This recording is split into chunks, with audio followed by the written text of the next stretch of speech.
Mire que estaba yo pensando en lo que Dios quería que hablara con ustedes y bueno, organicé un mensaje que yo creo o yo pensaba que era la palabra que debía soltar hoy sobre la congregación, ¿sí? Pero más sin embargo, en la medida que dentro del templo, yo llevaba una semana afuera y dentro del templo, y me dice el pastor Alex, vamos a hacer esto. Entonces le dije, sí, está bien. O sea, muestra, a ver, los que estudiaron conmigo saben que yo soy persona de pocos protocolos, ¿sí? O sea, yo no tengo protocolos. O sea, si en la época que yo administraba el altar para decir quién predicaba y quién no, yo le podía decir a la pastora Elizabeth, hermana, le toca hoy a las 8 de la mañana, y la hermana Elizabeth de pronto me decía sí o no. O sea, me arriesgaba un no, pero lo regular era que todos los que les decía me decían que sí, ¿sí? ¿Por qué de esa manera? Porque es que yo siempre he pensado que el que se pare en el altar se tiene que parar a hablar de lo que Dios le da, y Dios no necesita muchos días para dar lo que la iglesia necesita. ¿Cuántos pueden decir amén? ¿Ah? Vamos a pedirle el favor al hermano que venga y predique hoy. ¿A cuál le decimos para desengorrarnos acá? No, ya empezaron a asustarse. No, yo no le voy a decir esas cosas.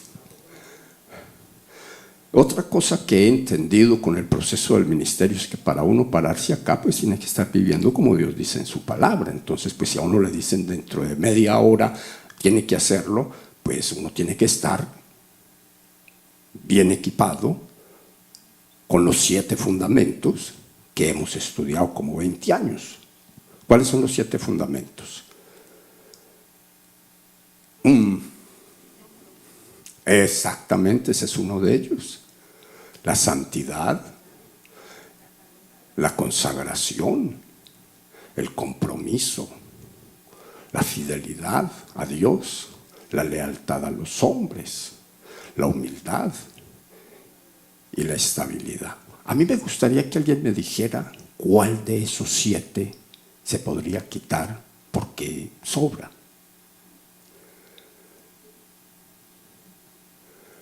¿Cuáles son los 7? Santidad, consagración, compromiso, fidelidad, lealtad, humildad y estabilidad. A mi juicio, ninguno de los 7. ¿Cuántos dan más? Los 7 son importantes. Dígale a la persona que tiene usted a su lado, si le falta uno de los 7, está mal. ¿Sí? No es que tenga mucho de lo que necesita, es que está mal. ¿Sí? El que pierde el 1% no es que ganó el 99%, es que perdió el 1%. ¿Estamos claros? O sea, es perdedor. Ahora, les digo todo esto para decirles lo siguiente. En esta mañana el Señor me inquietó a repasar una de las doctrinas. Y la doctrina que quiero repasar con ustedes es la doctrina del bautismo. ¿Sabe por qué? Porque a través del bautismo, todos los que estamos acá, que somos bautizados, hemos confirmado nuestra fe en el Señor Jesucristo. ¿Sí me entienden? O sea, que es mucha la gente que llega a la iglesia y llega a la iglesia por mucho tiempo. Hablemos, aquí hay gente que llega hasta por años. Y cuando se les habla del bautismo, dicen, esperemos para después. Porque es que eso ya queda muy serio, ya queda uno como muy metido en el asunto. Y la pregunta es, si creemos que Cristo Jesús murió y resucitó para darnos salvación y vida eterna, ¿qué esperamos? Ese es un grupo de personas. Hay otro grupo de personas que se bautizan y creen que con el bautismo o por haberse bautizado se salvan. Y es malo lo uno y es malo lo otro. ¿Por qué? Porque el bautismo no salva. El bautismo es un paso de obediencia que todos debemos dar porque Cristo Jesús lo dejó constituido para la iglesia. Y al dejarlo constituido para la iglesia, entonces todos nosotros estamos llamados a bautizarnos. No le voy a preguntar a usted cuál o quién de ustedes no está bautizado.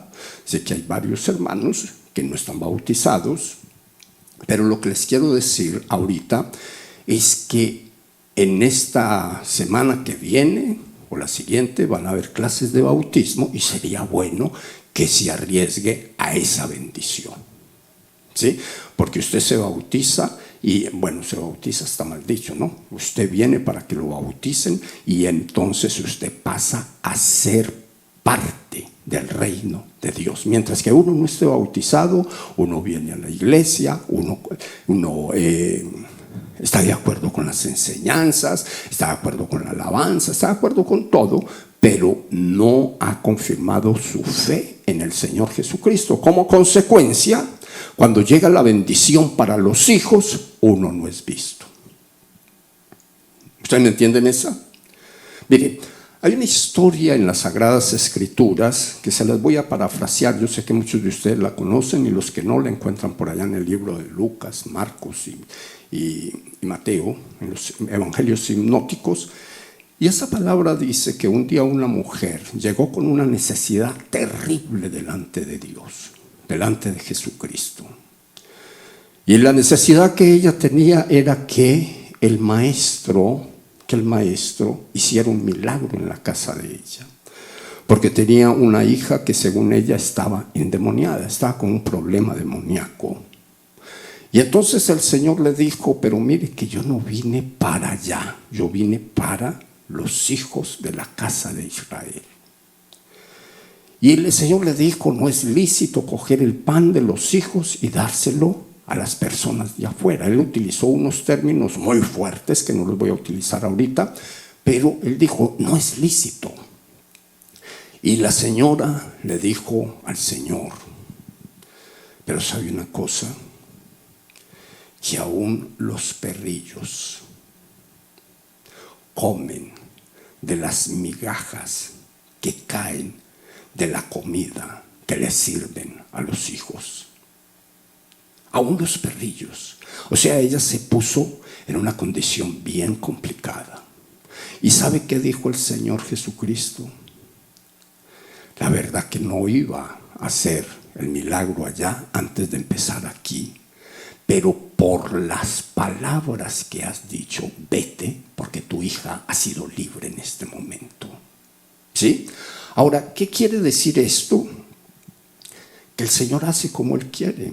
Hay muchas veces que llegan personas que no conocen de Dios, que no son cristianos, que inclusive han renegado del cristianismo y se llevan el milagro que los hijos de la casa no consiguen por falta de fe o por falta de haber confirmado su fe o por falta de estar viviendo en santidad. Si usted me entendió eso, diga amén. Cuando nosotros miramos las Sagradas Escrituras, entonces nosotros encontramos una palabra muy interesante que está por allá metida en el capítulo número 28, verso 19 del libro de Mateo, en donde el Señor Jesucristo le dice a sus discípulos, yo he recibido todo el poder de parte de mi Padre. O sea, he recibido la potestad. ¿Sí? He recibido todo el poder de parte de mi Padre para enviarlos a ustedes a ser discípulos. Y para que a esos discípulos que ustedes hagan, los bauticen. Y les enseñen todas las cosas. Ahora, ¿cuáles eran todas las cosas? Que el bautismo debería de ser en el nombre del Padre, en el nombre del Hijo y en el nombre del Espíritu Santo. O sea, en el nombre de los tres grandes que hay en el cielo y de los tres grandes que hay en la tierra, o en las manifestaciones del Dios Todopoderoso. Póngalo como usted quiera, da lo mismo. Eso es como sumar 2 más 3. Si pone 3 arriba y 2 abajo le da 5, y si pone 2 arriba y 3 abajo le da 5. O sea, eso es inalterable. El orden de los factores no altera el producto. ¿Sí? El Señor da esa enseñanza ¿a quiénes? Diga conmigo, a sus discípulos. Que se bauticen en el nombre de ¿quién?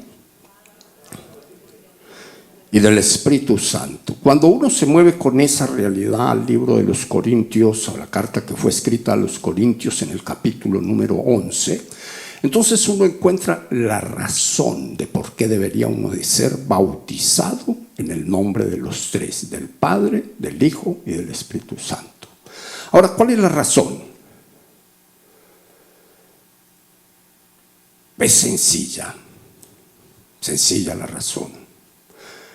El apóstol Pablo decía a la iglesia de los Corintios: no quiero que ustedes ignoren acerca de los dones espirituales. ¿Sí? Verso 4 dice que esos dones espirituales eran dados por el Señor, eran dados por el Espíritu y eran dados por Dios. O sea que allí vemos a los tres dando dones y todos los dones son diferentes. ¿Sí? O sea, tiene un ejercicio diferente. Cuando nosotros somos bautizados en el nombre del Padre, del Hijo y del Espíritu Santo, estamos confirmando la fe en Jesús, en el Padre y en el Espíritu Santo. ¿Cuánto me entienden eso? Entonces, cuando eso pasa, el Espíritu de Dios viene a nosotros y produce los dones del Padre, los dones del Hijo y los dones del Espíritu Santo. ¿Cuántos me entendieron ahí? Cuando se producen esos dones, entonces, ¿cuáles son los dones del Padre? ¿Cuáles son los dones del Hijo? ¿Cuáles son los dones del Espíritu Santo? Dicho en el orden bíblico que está escrito allá. Entonces nosotros encontramos que los dones del Señor, o sea, los dones que da el Señor Jesucristo, según la Biblia y según Efesios capítulo número 4, del 8 para adelante, ¿sí? Entonces dice que el Señor Jesucristo da unos dones especiales para la gente que hay en el templo, ¿sí? Y le hago alguna clase de severidad a eso, para la gente que hay en el templo. ¿Por qué? Porque la Biblia dice que el Señor Jesucristo, cuando iba rumbo al cielo de nuevo, entonces dio dones a los hombres, ¿sí? Y esos dones que dio a los hombres fueron el don apostólico, el don profético, el don evangelístico, el don pastoral y el don del maestro. 5, ¿cierto? Y esos 5 dones que Dios dio a los hombres quiere decir que el Señor escoge un poco de personas, las agrupa en una congregación y les da un regalo, y el regalo es un pastor. ¿Ustedes entendieron eso? ¿Cuánto les gustaría hacer un regalo para la comunidad? ¿A cuántos? Un regalo para la comunidad es que usted sea un pastor para la gente, que un consejero, un ayudante, una persona que le ayude a la gente a desenterrarse. ¿A cuánto les gustaría hacer un regalo para la ciudad en el don evangelístico? Que usted se pare en medio de los inconversos y los inconversos crean en el Dios que usted cree. ¿A cuánto les gustaría que Dios los regale como un don profético para la comunidad donde usted está? Que usted se pare y le señale el camino a la gente para que salga de los problemas que tiene, para que salga de la inmundicia en que vive, para que se apunte entre los que caminan rumbo al Padre. ¿A cuánto les gustaría que el Señor colocara en usted un don apostólico en donde usted empiece a interesarse ahora por los que dirigen la iglesia?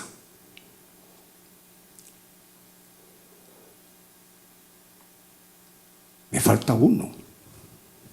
¿A cuánto les gustaría que el Señor lo regale a usted, a un grupo de personas, como un maestro, para que les enseñe la palabra del Señor, para que se vuelva experto de parte de Dios por la unción que Dios coloca, para sacar de la Biblia tesoros viejos y tesoros nuevos y darles vida a los que escuchan la palabra? ¿Cuántos me entienden esa? ¿Cuántos me entienden? Pues quiero decirle que eso comienza con el bautismo.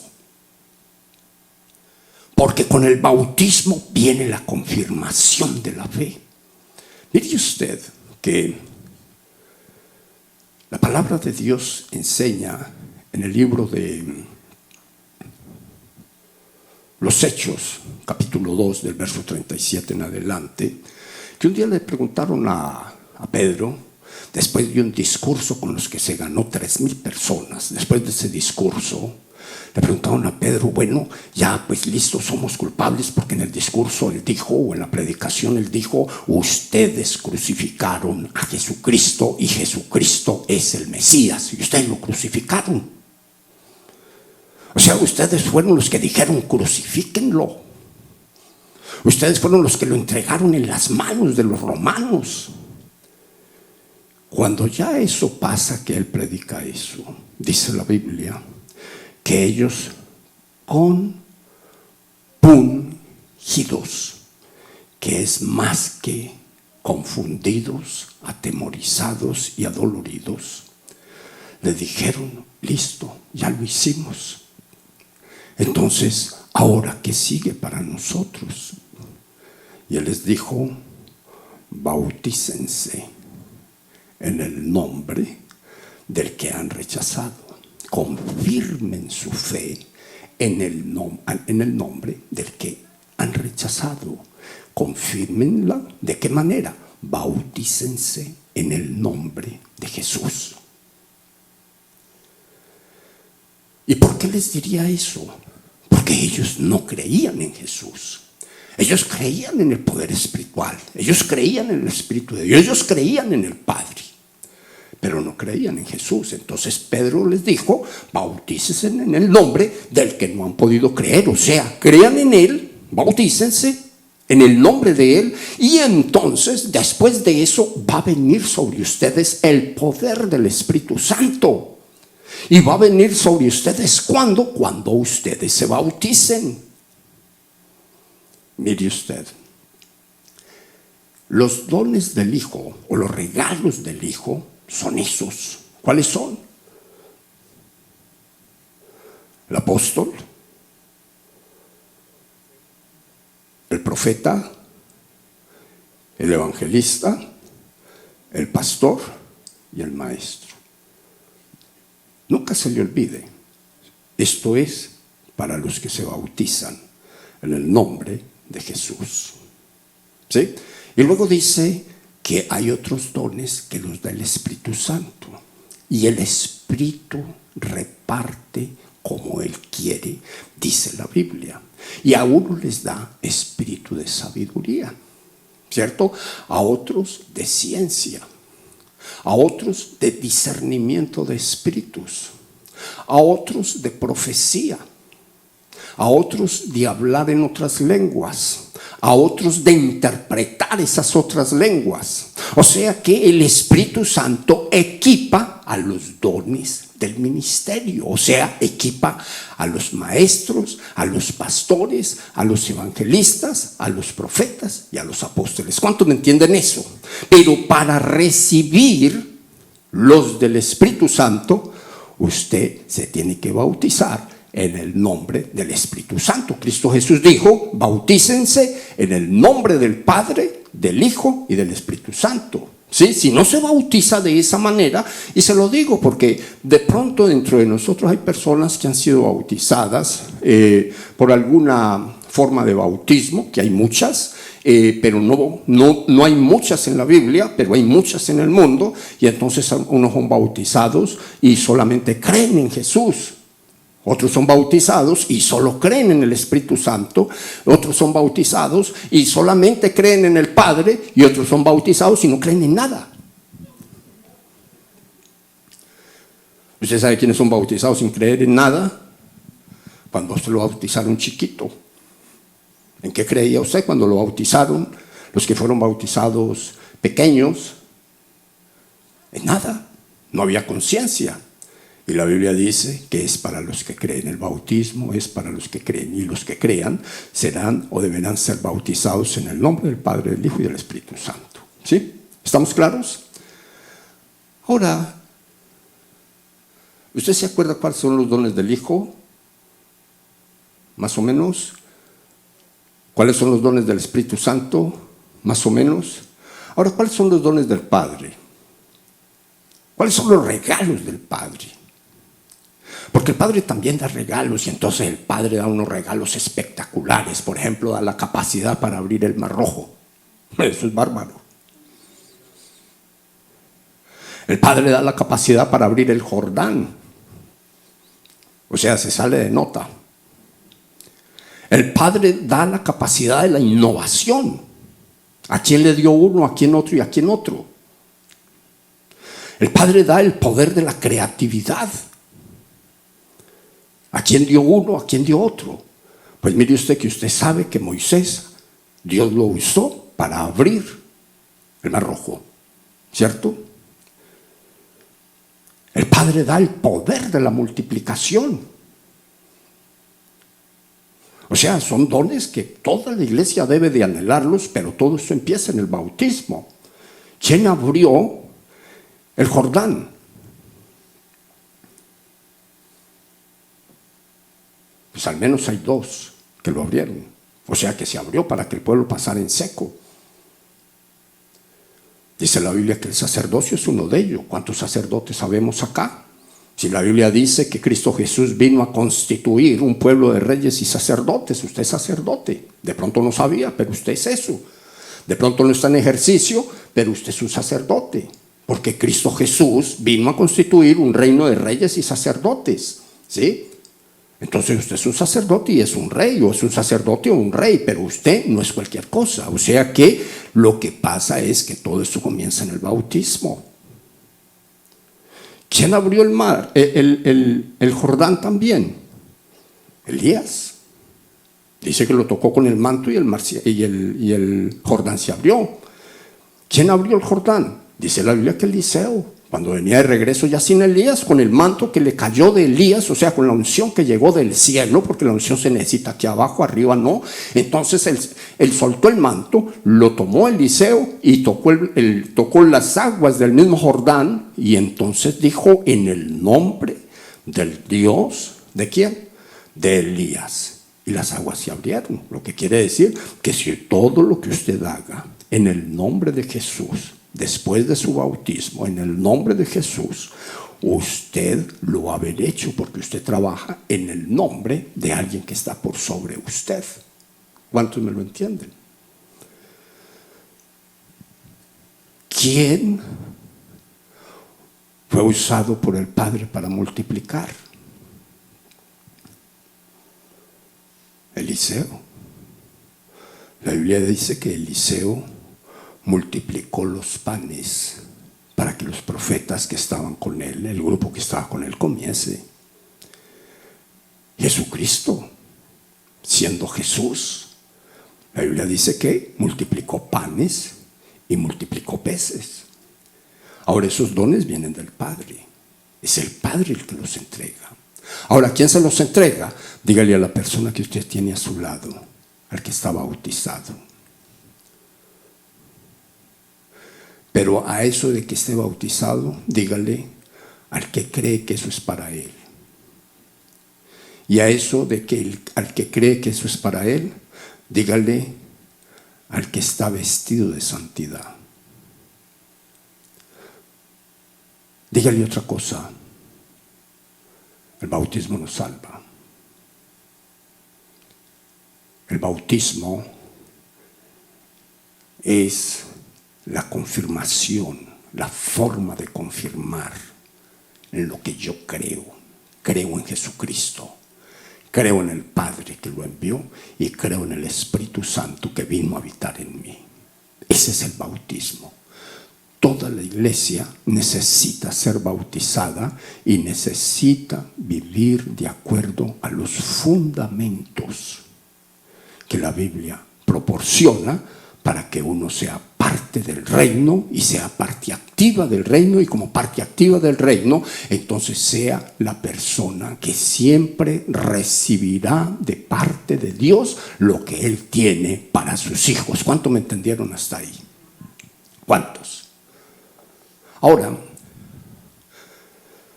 las Sagradas Escrituras, en el libro de Marcos, en el capítulo número 15, verso 16, la Biblia dice una palabra muy notoria, muy notable, ¿sí? que a mí me gustaría que usted la busque y la lea textualmente, porque esa palabra sí que es importante tenerla en cuenta cuando hablamos de esto, ¿sí? Si usted la busca y si usted la encuentra, por ahí está el teléfono, yo creo, hasta por allá.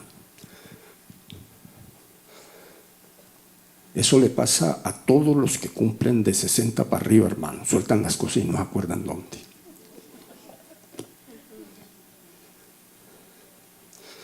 Porque uno se quita los años del pellejo, no los de la cédula, pero los de la memoria no. ¿Cuál fue que le dije que íbamos a buscar? Marcos capítulo 15.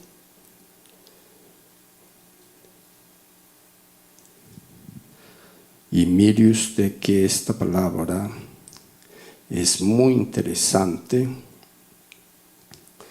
No, es 16:15. Mire usted que se nos fue la paloma con este. Bueno, 16:15. ¿Cómo dice la palabra? Alguien que por favor tenga la virtud de saber leer. 16:15.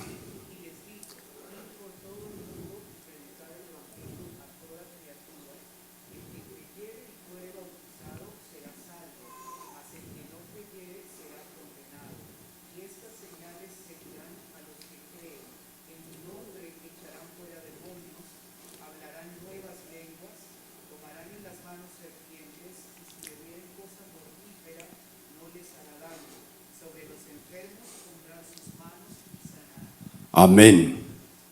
¿A usted no le gusta esa palabra? Y los que crean, ¿sí?, y sean bautizados, serán salvos. Y los que no crean, podríamos decir que tienen un problema de salvación. O sea, quiero que me entienda esto. El bautismo no salva, porque hay mucha gente que se bautiza y sigue viviendo su vida como la vivía antes. O sea, no hay un cambio, no hay una regeneración en el espíritu. Y por no haber esa regeneración en el espíritu, entonces el pastor que hace la función para bautizar a las personas está en el bautisterio y recibe a un pecador seco y saca un pecador mojado. No hubo arrepentimiento. ¿Sí? ¿Cómo se sabe eso? Eso no lo sabe sino usted y Dios. Si de pronto usted está entre otros, entonces todo lo que tiene que decirle es: Señor, yo necesito que tú me perdones y te pido que el bautismo que ya sucedió para mi vida, porque ya bajé a las aguas bautismales, entonces comience a funcionar como dice tu palabra, después del arrepentimiento. O sea, me bautizo y no vuelvo a hacer las cosas que antes hacía. Me bautizo así como dice la Biblia, y entonces, así como dice el libro de Romanos capítulo número 6, el bautismo, usted llega y semeja la muerte de Jesús. Usted va a las aguas y abajo queda toda la carnalidad, abajo quedan todas las cosas incorrectas que se hicieron, abajo queda todo sepultado y se levanta una nueva creación. Esa nueva creación no quiere decir que no cometa errores, pecados y por ahí cositas. Lo que quiere decir es que esa nueva creación ahora se levanta limpio de todo el pasado. Y cuando llega mugre en el presente, tiene la capacidad de reprenderlo en el nombre de Jesús. Y cuando el mugre lo afecta, tiene la capacidad dada por Dios para arrepentirse y seguir adelante. Con esto le digo lo siguiente, y se lo digo porque muchas veces le preguntan a uno: pastor, entonces yo estoy algo mugroso. Claro que esa se la hacen a uno en secreto. Yo estoy algo mugroso, ¿será que me tengo que volver a bautizar? No. No necesita bautizarse.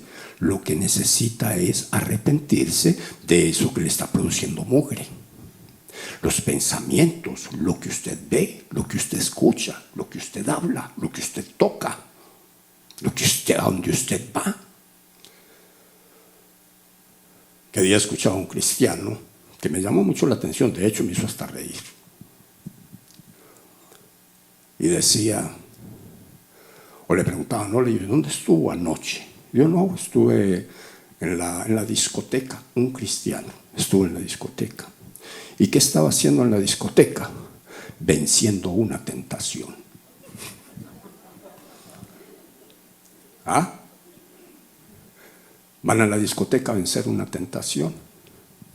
Entonces, si usted está entre ellos, usted necesita arrepentirse, pedirle a Dios que guíe sus pasos y seguir adelante. ¿Por qué le digo eso? Por esto. Porque hoy, como les dije, es un día de tomar la Santa Cena, ¿cierto? ¿Quiénes deberían tomar la Santa Cena?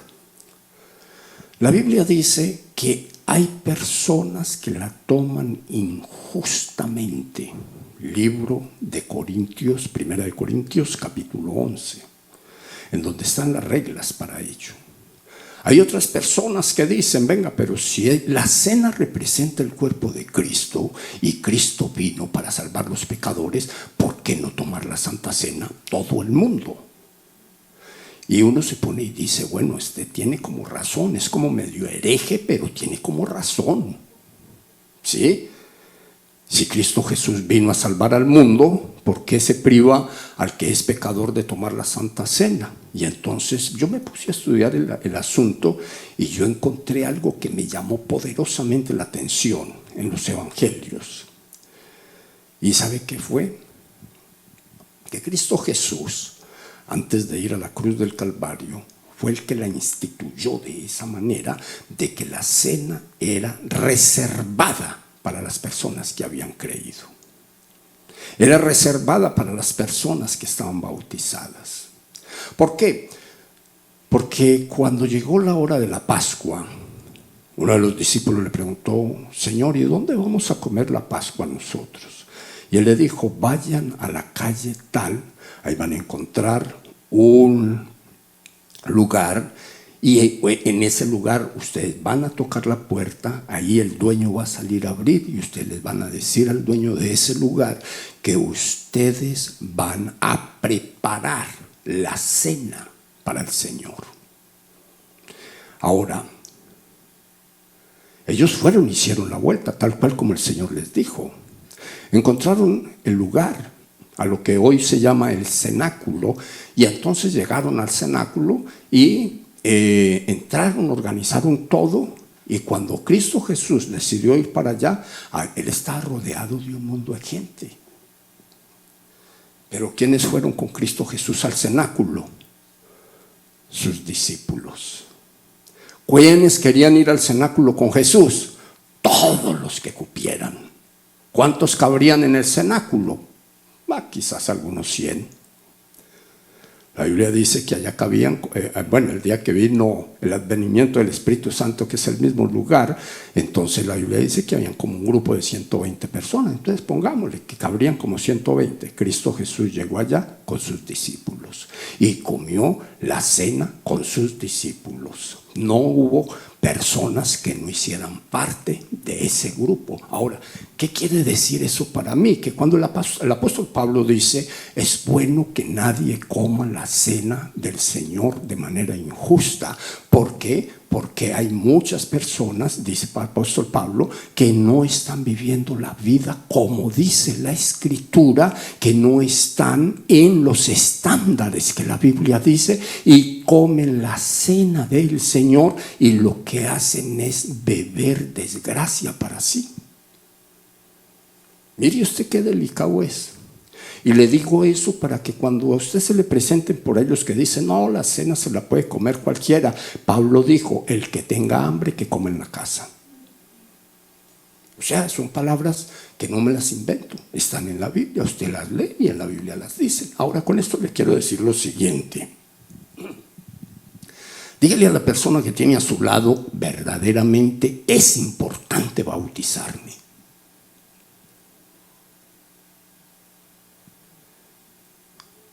no rebautizarse.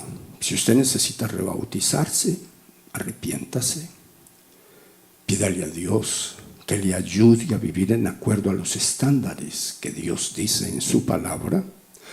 Si usted necesita bajar a las aguas nuevamente porque usted dice, bueno, yo fui bautizado solamente en el nombre del Hijo, pues usted necesita bajar a las aguas por esas otras pronunciaciones, porque son muy importantes para la vida del creyente.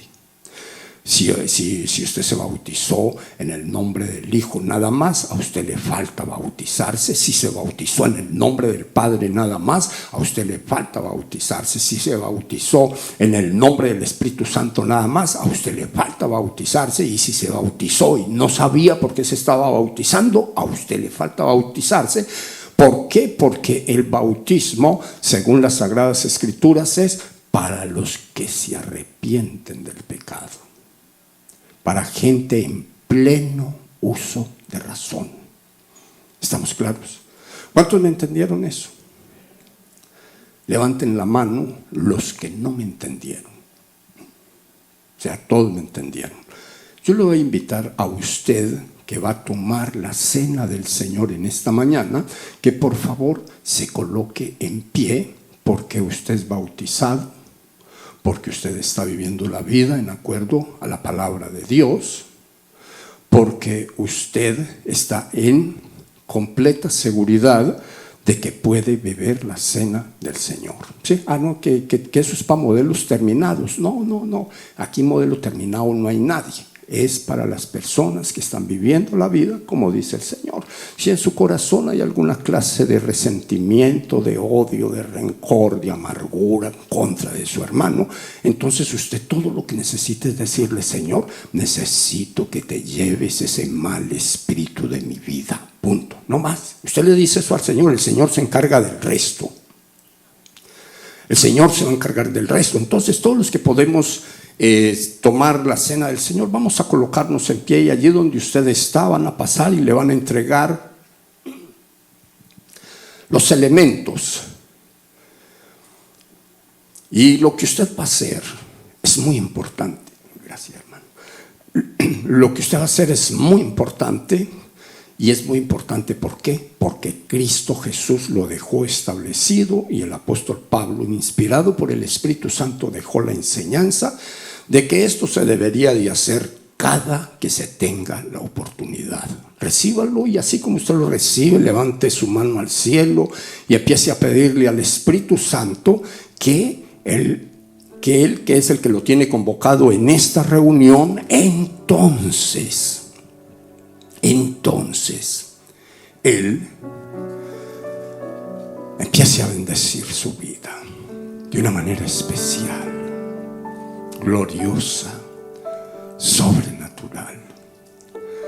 Usted que no puede ser parte de esta bendición, cuando terminemos la reunión, trate de asegurarse de irse de este lugar con la fecha de las clases para el bautismo y del día en que van a ser los bautismos. No se lo pierda, porque es una bendición, es algo glorioso.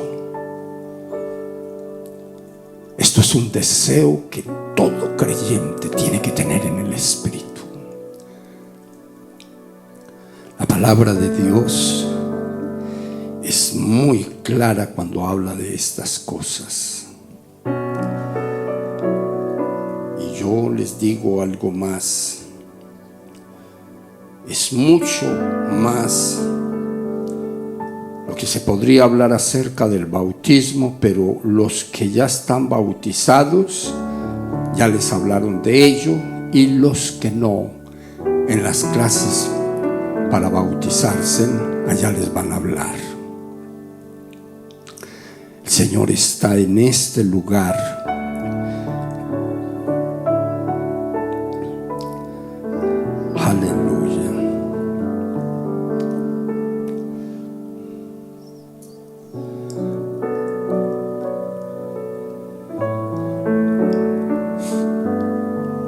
Le voy a pedir el favor a los salmistas que pasen por acá y nos acompañen.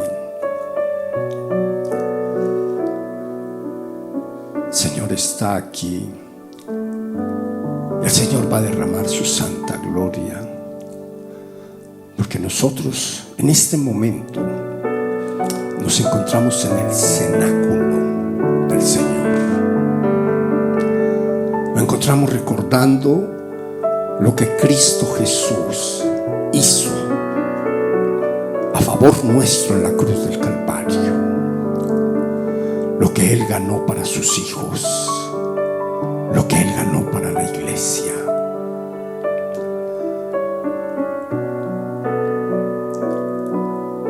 El Dios Todopoderoso. La palabra de Dios dice en 1 Corintios capítulo 11, verso 23: pues yo les transmito lo que recibí del Señor mismo. La noche en que fue traicionado, el Señor Jesús tomó pan y dio gracias a Dios por ese pan. Luego lo partió en trozos y dijo: esto es mi cuerpo, el cual es entregado por ustedes. Hagan esto en memoria de mí. Yo le voy a pedir a usted que tome ese pan y se mueva un momentico a través del conocimiento que usted tiene en lo que pasó con Cristo Jesús cuando estaba aquí en esta tierra, y lo que pasó según el texto que hemos leído. Porque según el texto que hemos leído, ahí ya es historia lo que pasó, como lo es para nosotros. Pero el apóstol Pablo está diciendo que el Señor Jesucristo fue el que instituyó lo que Él estaba enseñando. Que el pan que Él había repartido, o sea, el Señor había repartido a sus discípulos en el cenáculo, estaba representando el cuerpo de Él, que iba a ser tratado de una manera inmisericordia por el látigo de Roma, representando al mundo entero. Hoy nosotros tenemos ese símbolo en nuestra mano, y la Biblia nos invita a que lo comamos de la misma manera, simbolizando lo mismo que simbolizó y de la manera que lo hicieron los discípulos en el cenáculo, instruidos por Jesús. Usted puede ser parte de ese pan, coma de ese pan, pensando exactamente lo que dice la Escritura. La palabra sigue diciendo que de la misma manera tomó en sus manos la copa de vino después de la cena y dijo: esta copa es el nuevo pacto entre Dios y su pueblo, un acuerdo confirmado con mi sangre. Hagan esto en memoria de mí todas las veces que la beban. Yo quiero leerles otra vez ese texto. Esta copa es el nuevo pacto entre Dios y su pueblo. Aquí somos pueblo del Dios Todopoderoso. Esta copa es el nuevo pacto entre Dios y su pueblo, un acuerdo confirmado con mi sangre. Hagan esto en memoria de mí todas las veces que la beban. Usted puede tomar la copa y, tomándola, piense que esa copa está simbolizando, según la Biblia, la sangre que Cristo Jesús derramó en la cruz del Calvario por la salvación de todos los que estamos acá y de todos los que están viéndonos por estas cámaras allá a través de su pantalla, por toda la humanidad. Ahora, ¿cuál es la diferencia? La fe. Nosotros creemos que por la sangre que Cristo Jesús derramó en la cruz del Calvario, nosotros somos salvos, somos sanos, somos libres de toda clase de opresión. Somos prosperados inclusive en contra de las circunstancias y de los problemas que se presentan en el mundo, porque Cristo Jesús hizo su entrega en la cruz del Calvario por una bendición integral a favor de sus hijos. Con estas palabras, entonces dice la palabra de Dios: pues cada vez que coman este pan y beban de esta copa, anuncian la muerte del Señor hasta que Él vuelva. O sea que nosotros en este día hemos recordado lo que pasó hace como 2000 años en la cruz del Calvario, y lo que pasó allá repercute hoy. Usted puede levantar sus manos al cielo confiado, seguro, absolutamente seguro de que el Dios Todopoderoso está a favor de su vida, que la gloria del Dios Todopoderoso está a favor de su vida, que hay una bendición especial de parte de Él, y que esa bendición que hay de parte de Él es para usted, es para su vida, es para su casa. Procure que todos los de su casa, hasta donde le sea posible, haga todo lo que sea necesario para que todos los de su casa procedan al arrepentimiento que produce el bautismo. O sea, que se arrepientan y se bauticen para que sea como usted. Dígale: Señor, te doy gracias. Dígale: Señor, yo glorifico y exalto tu nombre. Dígale: Señor, yo creo lo que dice tu palabra. Dígale: Señor, yo creo que en este día he recordado exactamente lo que pasó en los tiempos en que Jesucristo estuvo en esta tierra. Yo creo que hoy estamos en este cenáculo, y que en este cenáculo estás tú, oh Dios de los cielos y Dios de la tierra, y estás aquí para hacer exactamente lo que ganaste en la cruz del Calvario. Primero que todo para salvar, seguido a ello para restaurar, después de eso para sanar cuerpos enfermos, luego de eso para liberar de toda clase de opresión. Dígale: Señor, te doy gracias. Y le digo, si dentro de este santuario hay alguien que no ha recibido a Cristo y quiere llevarlo con usted, este es un buen momento. Voy a dejar al pastor que continúa con el servicio para que nos haga la oración de fe, y usted se mueva de donde está a donde Dios quiere tenerlo. Que Dios los bendiga mucho y que Dios los guarde. Así, con su mano levantada al cielo, no se salga de este momento de adoración. Es un momento de bendición. Lleve la palabra en su espíritu y llévela creyendo que Dios, el Dios Todopoderoso, está con usted, y que usted este día ha entrado entre los que recuerdan en presente lo que Dios hizo a favor